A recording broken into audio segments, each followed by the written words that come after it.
Elle.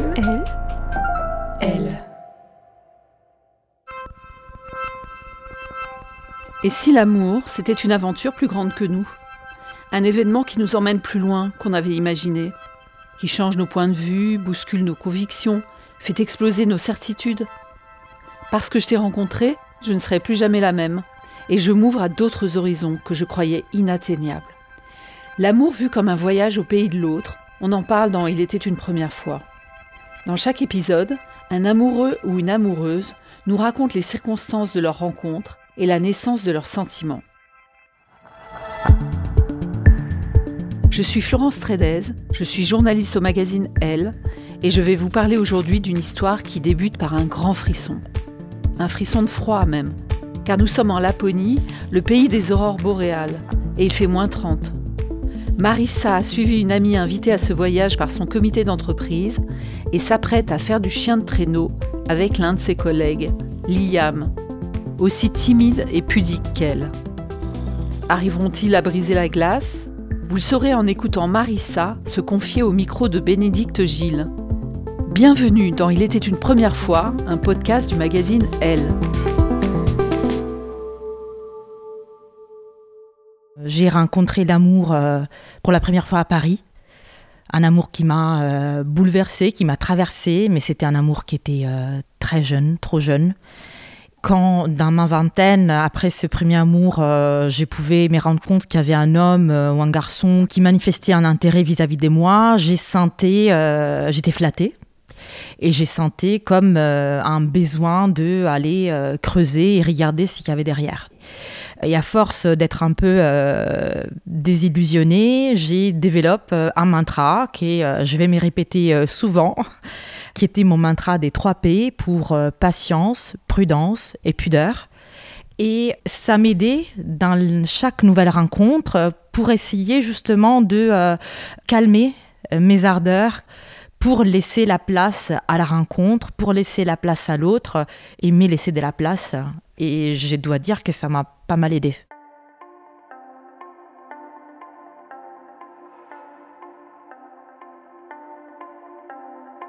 En 2015, je suis dans une phase de ma vie où je vais bien. Je suis épanouie dans mon travail, j'ai repris des études, je me sens vraiment bien et je n'ai plus besoin de me répéter autant qu'avant mon mantra. Je pense que je l'ai quelque part intégré à force du coup de l'apprivoiser et de me le répéter. Et je suis dans une phase où je ne cherche pas activement à rencontrer quelqu'un. Fin 2015, je suis invitée par une amie à une soirée déguisée.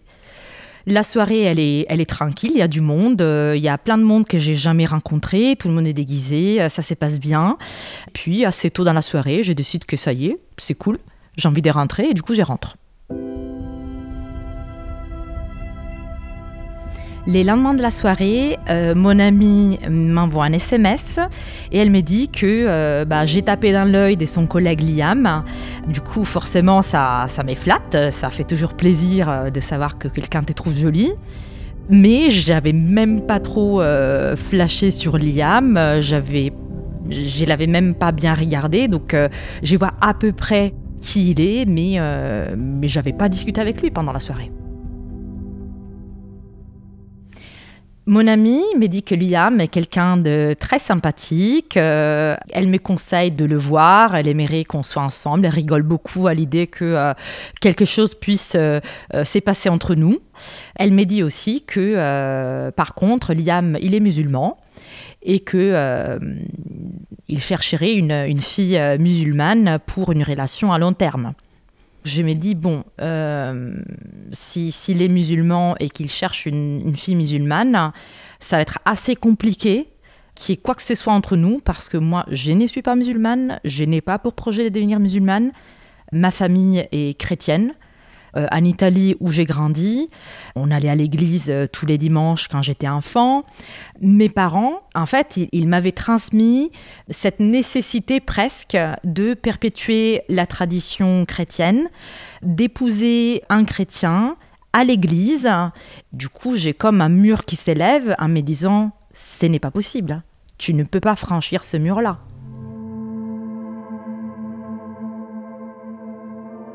Quelques semaines plus tard, mon amie, elle m'appelle, elle me dit que son entreprise propose un voyage début janvier à Laponie pour aller voir les aurores boréales et que des membres externes à l'entreprise sont acceptés. Et donc, avec 2 autres copines, on décide de s'inscrire. Du coup, on est 4 filles à partir en Laponie pour voir les aurores boréales. Dans un coin de ma tête, je me dis, il y aura quand même Liam. Donc je me dis, quelque part, ça va être une occasion aussi de se revoir. La date de départ pour la Laponie est le 2 janvier. Je suis hyper excitée. Je me dis que j'ai une chance incroyable de commencer le 2e jour de l'année avec un voyage que peu de personnes font dans leur vie. J'arrive à l'aéroport en retard parce que ça, c'est tout moi. J'arrive en courant, il y a le groupe qui m'attend. Et il y a une partie de moi qui voit très bien où se trouve Liam.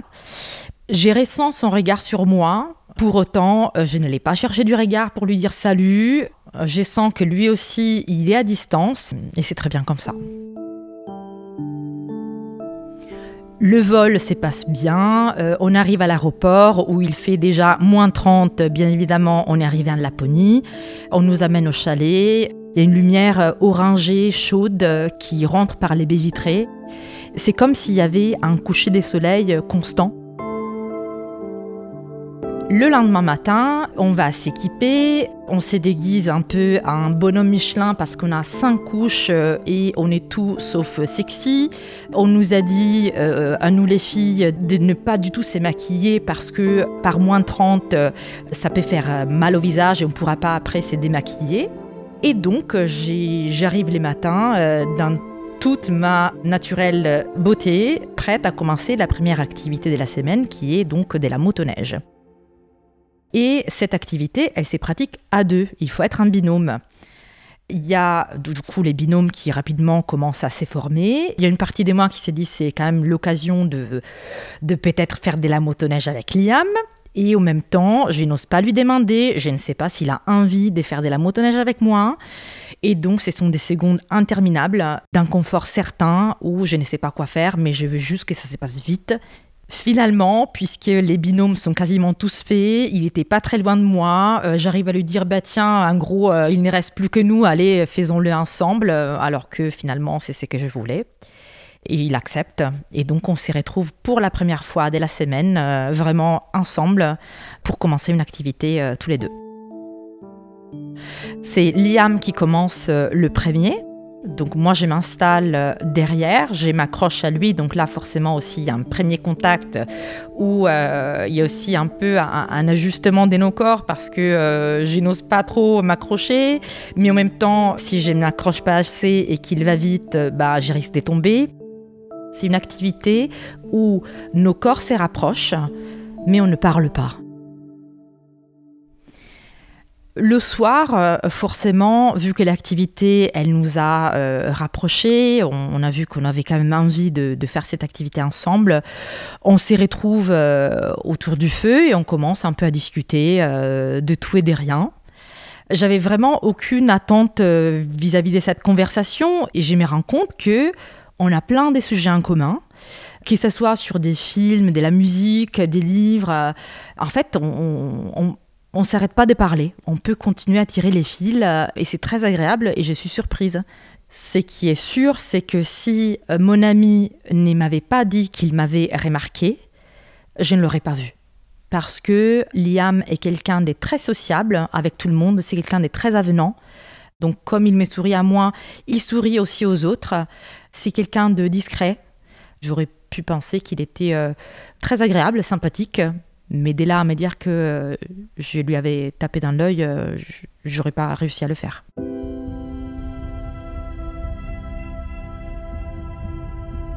Passer ces premiers moments ensemble, j'ai commencé à me dire que j'ai quand même envie de profiter de sa présence pendant le séjour. Parce que je suis bien sa compagnie, il me fait rire, il est agréable, il me met à l'aise. Et je me dis, au pire, ça va être une jolie parenthèse, ça va être vraiment quelque chose qui va encore plus enrichir ce séjour en Laponie. Et au mieux, ça sera une belle histoire d'amour. mais je me l'ai dit un peu sans trop y croire. Au fur et à mesure des jours qui passent, moi je sens que j'ai envie de le connaître encore plus et que j'ai envie d'arriver jusqu'au bout de ce jour en ayant passé un maximum de temps avec lui. En plein milieu du séjour, mon amie avec qui je partageais la chambre, elle me dit que ce soir-là, elle a décidé de rendre visite à un garçon dans sa chambre. Et il arrive que c'était le colocataire, on va dire, de Liam.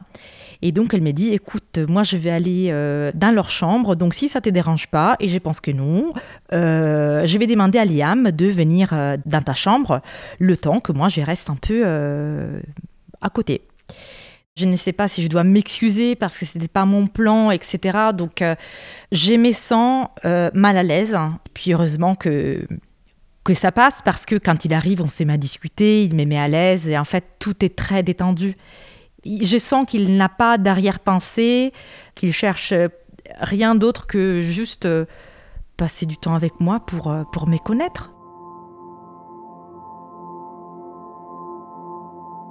Rien que dans la manière de nos mains de se trouver et de se toucher, on sent qu'il y a une connexion avec du désir, qu'il y a le désir de l'autre et ça fait du bien. Et c'est venu un peu crescendo. C'est là la première fois qu'on s'embrasse et aussi qu'on couche ensemble. Je ne m'y attendais pas du tout. C'est venu naturellement. Donc forcément, on a passé un cap. Et je me dis, voyons, d'ici la fin du séjour, ce qui peut encore se passer. Les lendemains, l'activité du jour, c'est de partir faire du chien de traîneau. C'est une activité en binôme. Il y en a un qui est assis presque à même le sol, donc il glisse au niveau de la neige. Et l'autre qui est debout avec ses pieds sur les skis qui portent le traîneau. Et puis, il y a les chiens qui courent extrêmement vite et qui nous amènent, qui nous baladent en plein milieu de la forêt, entourés, encore une fois, d'étendues de blancs et rien d'autre autour.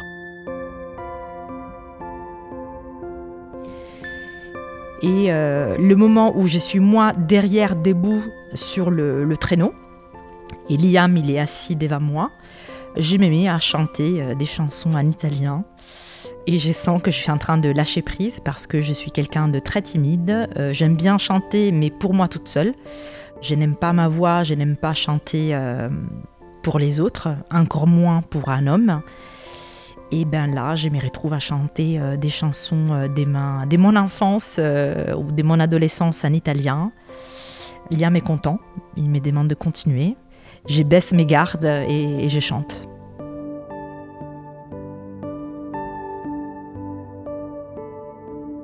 Il y a eu pendant la semaine une autre activité très forte. Donc c'était une nouvelle sortie à motoneige. Cette fois-ci, on était chacun sur sa propre motoneige. Et donc je suis seule au guidon. À un moment, je me retrouve toute seule en plein milieu de rien. Il y a une lumière jaune très forte.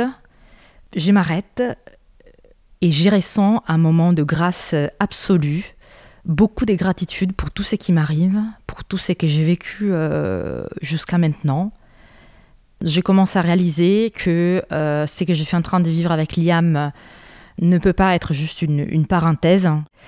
Et je me dis que ça devait arriver, que ça ne pourra pas s'arrêter à la Laponie. Et je sens qu'il y a cette confiance en moi qui commence à grandir et à prendre place. Et je me dis que je commence à tenir quelque chose de trop précieux et trop grand pour le laisser partir à la fin de ce voyage.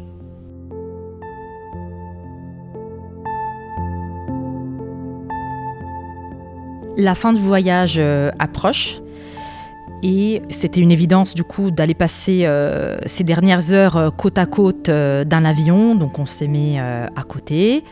À ces moments-là, on ne sait pas si ça va être nos derniers moments ensemble ou pas. Et moi, je me dis, je joue le tout pour tout. Et donc, pendant tout le vol, je me lance dans un argumentaire de comment il est hors de question que ça s'arrête là, que ce qu'on vient de vivre est absolument extraordinaire, que ce n'est pas commun d'être aussi à l'aise avec quelqu'un, de pouvoir rigoler, pleurer, discuter de tout et d'avoir un tel niveau de connexion ensemble. Laissons-nous une chance parce que je sens qu'il y a quelque chose qui bat, qui vit et qui demande juste à exister. Donc il m'écoute. Il arrive quand même à avouer que pour lui aussi, c'est un peu dérangeant et bouleversant parce qu'il ne s'y attendait pas non plus et que pour autant, il ne peut rien me promettre. Mais moi, ça me suffit déjà. On a vécu la même chose, hein, c'est vraiment quelque chose d'unique. Il le dit aussi, donc ça ne peut pas s'arrêter. Donc on s'est salué à l'aéroport quand on arrive, de manière très simple. En fait, comme j'ai dit au revoir à tout le monde, j'ai dit aussi au revoir à Liam. On s'embrasse sur la joue. J'ai fait un grand sourire parce que j'ai cette confiance et cette certitude en moi qu'on va très vite se revoir et que ça ne s'arrête pas là. Pour la première fois de ma vie, je ne commence pas à envoyer des messages à des copines. Est-ce que tu penses qu'il va m'écrire? Mais est-ce que tu penses que je devrais envoyer un texto? Je me sens calme, en paix, tranquille. Je suis dans une telle énergie que le lendemain, j'ai fait plein de choses. En gros, je nettoie l'appartement, j'ai fait des courses, j'ai parcourir. Je ne pense pas du tout à Liam. Je ne suis pas en train d'attendre un quelconque geste de sa part. Et en même temps, le lendemain, dimanche à 17h, son SMS arrive. Donc il me demande si ça va. Donc je lui réponds que ça va très bien, que j'ai fait plein de choses. Et je lui demande « Et toi, comment ça va ?» Et il me répond « J'arrête pas de penser à toi. » Et je lui réponds « Je te l'avais dit. » Quand est-ce qu'on se voit? Et on décide de se faire un resto la semaine suivante. Un resto indien. 4 jours plus tard, le jeudi soir, on s'y retrouve. On arrive au même moment.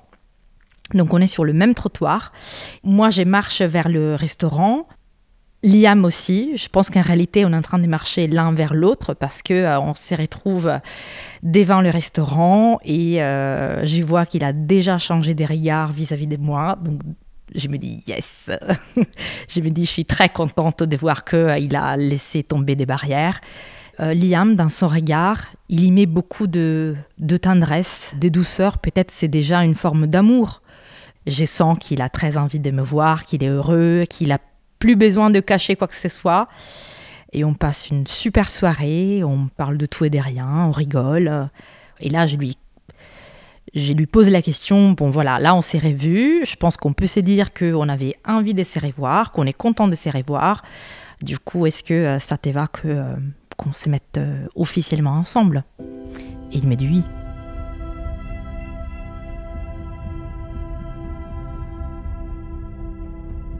La première fois que je vais chez lui, c'est la première fois que je le vois prier. Il habite dans un studio, donc c'est une seule pièce, mais le salon, il est séparé de l'entrée par une vitre opaque. Donc on aperçoit la silhouette de quelqu'un qui est derrière sans pour autant distinguer tous les contours. Donc je sais qu'il est derrière cette porte vitrée qu'il prie, parce que je vois du coup son ombre, l'ombre de sa silhouette s'est baissée pour prier. Et tout ça s'est passé en silence. Donc j'observe et c'est un moment pour moi très fort. Ça me laisse un tourbillon intérieur.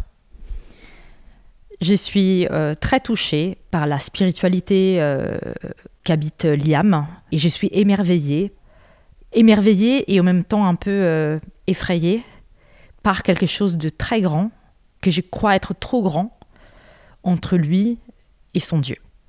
Dès qu'on s'est officiellement mis ensemble, Liam il commence à mettre une distance sur le plan physique, corporel, sans la verbaliser, sans me l'expliquer. Je me sens mal à l'aise, je me demande si j'ai fait quelque chose de pas bien. Et ce n'est pas non plus évident de poser les questions directement. Donc au début, je suis triste. Je suis triste parce que je sens qu'il y a une distance qui s'installe. Je ne sais pas d'où elle vient, mais elle commence à me faire perdre pied. Je perds un peu confiance. C'est comme s'il n'y avait pas la connexion que j'avais cru sentir en Laponie. Et je me dis que peut-être je m'étais un peu emballée. On décide de partir un week-end à l'étranger pour s'échanger un peu les idées et on décide de partir à Bruges. C'est une ville très mignonne, c'est vraiment le cadre idéal pour que tout se passe bien. Et là, à nouveau, dès la première nuit, Liam, il se tourne de l'autre côté du lit. Et là, je me dis, non, là, il y a un truc, c'est pas possible. J'essaye de le chercher avec ma main, donc je lui passe mon bras et ma main autour du torse, et il bouge pas. Il prend pas ma main, il me cherche pas. Et là, c'est dur. Et là, c'est dur parce que c'est évident qu'il y a un sujet. C'est évident, on ne peut plus le cacher. Dès le lendemain, je lui demande pourquoi d'un coup, il y a cette distance physique qui s'installe. Et il arrive, Liam, enfin à m'expliquer que c'est parce que nous ne sommes pas mariés et que puisqu'il commence à développer des sentiments amoureux pour moi, il est inconcevable pour lui d'avoir des relations sexuelles en dehors du mariage. Moi, de mon côté, je l'entends, mais j'ai du mal à le comprendre parce qu'on a déjà eu des relations sexuelles en Laponie. Mais c'est là que je commence à comprendre qu'il y a une différence entre sexualité et sentiment. Il y a une espèce de divin qui habite le sentiment amoureux. C'est quelque chose d'extrêmement noble et précieux, de sacré. Donc déjà, moi, ça me fait du bien qu'il commence enfin à me dire les choses. Néanmoins, de mon côté non plus, j'ai pas des réponses. On est en fait ensemble un peu dans une sorte d'impasse.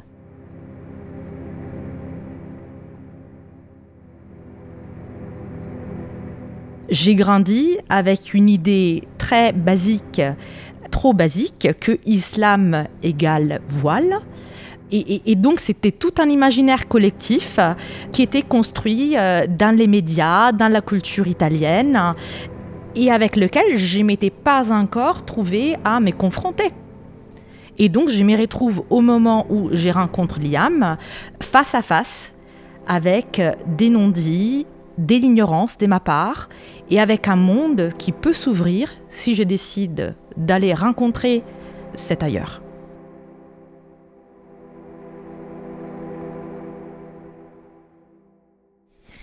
S'enchaînent des semaines très très compliquées où on a pas mal d'échanges, qu'ils soient par texto ou par téléphone, qui sont très difficiles.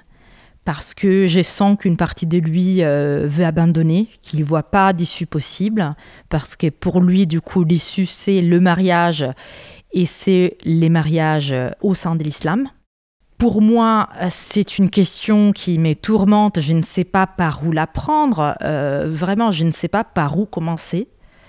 Ce qui est clair, c'est que moi, je ne pratique plus depuis que je suis adolescente. Donc je sais que je ne peux pas prétendre à un mariage à l'église parce que je ne l'incarne pas, je ne les défends pas dans ma chair, dans mon quotidien. Pour autant, serais-je prête à me marier devant un imam? Ce n'est pas une question facile. Et un jour, par téléphone, je lui demande, est-ce que si je me marie selon la religion musulmane, tu vas me demander de porter le voile? Et Liam, au téléphone, il me répond, mais je ne vais jamais te dire quoi que ce soit, je ne vais jamais te demander de porter le voile. Et en fait, sa réponse, elle est tellement instinctive, directe, pas réfléchie. Je sais qu'il dit vrai, je sais que c'est son discours de vérité, ça me rassure énormément, parce que ça veut dire que peut-être qu'une union musulmane est possible tout en respectant ma différence, mon unicité, et que je ne dois pas changer pour lui ou pour une religion. C'est vraiment la dernière barrière qui tombe. Il y a vraiment une sensation de calme qui s'installe à nouveau, et je suis à nouveau forte et pleine de confiance. On continue nos petits voyages un peu à l'étranger. On décide pour le Nouvel An de partir en Espagne. Et la nuit du 31 décembre au 1er janvier, c'est là que Liam, il me fait sa demande en mariage. Je ne m'y attendais pas du tout. Mon ventre me dit oui, il y a cet élan du cœur qui sort. Et du coup, c'est fou. Je viens de dire oui à Liam et on va se marier. Il y a des personnes qui m'ont dit « Est-ce que tu es sûre? Si vous aurez des enfants, il va peut-être te demander de les mettre à l'école coranique. Est-ce que du coup, si vous avez des enfants, ils pourront manger du saucisson? Quid de la polygamie ?» Enfin, il y en a eu pour tous les goûts. Un peu comme moi aussi, j'avais dû poser plein de questions à Liam sur sa religion, ce qui est possible de faire, n'est pas possible de faire. Et donc j'essaye d'apporter ça à ma famille pour qu'ils se rendent compte que c'est un homme avec un grand cœur, avec qui je souhaite bâtir une famille, avec qui je souhaite m'aventurer dans le reste de ma vie. Et ça a pris du temps, mais j'ai réussi. Et depuis, on a 3 enfants aujourd'hui magnifiques. On est libre d'être qui nous sommes. Je suis absolument comblée, épanouie, heureuse de m'avoir fait confiance là où c'était pas du tout évident.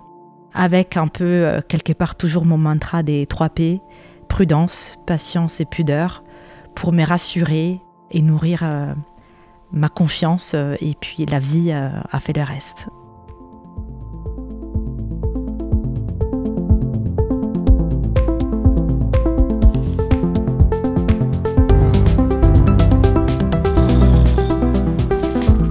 Cet épisode de Il était une première fois a été tourné par Bénédicte Gilles et produit par Louis Créative.